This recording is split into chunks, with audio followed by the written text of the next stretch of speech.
Igsuon bisan kinsa ang mosalikway kanimo o bisan isalikway ka sa imong inahan o amahan, ang Ginoo nagsaad sa imuha. Ang Ginoo nagsaad sa atoa nga siya gayud mag-atiman kanato sa kanunay. Salmo 27 versikulo 10. Bisan pag isalikway ako sa akong amahan ug inahan, atimanon ako sa Ginoo.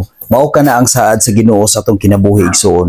Na bisan kinsa ang magsalikway kanato, ang Ginoo nagsaad sa atoa nga siya mag-atiman kanato sa kanunay.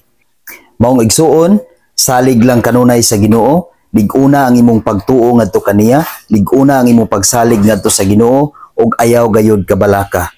Salmo 27 bersikulo 14. Salig sa Ginoo, liguna ang imong kaugalingon ug ayaw kabalaka. Salig lamang sa Ginoo. Igsuon, salig kanunay sa Ginoo ug ayaw kabalaka. Liguna ang imong relasyon ngadto sa Ginoo aron sa bisan unsa nga mga pagsulay nga moabot sa imong kinabuhi, sa bisan unsa nga mga pagdaot sa demonyo sa imong kinabuhi, mubarog gayud ka nga lig-on ug dili ka gayud matarog. Amen. God bless sa tanan.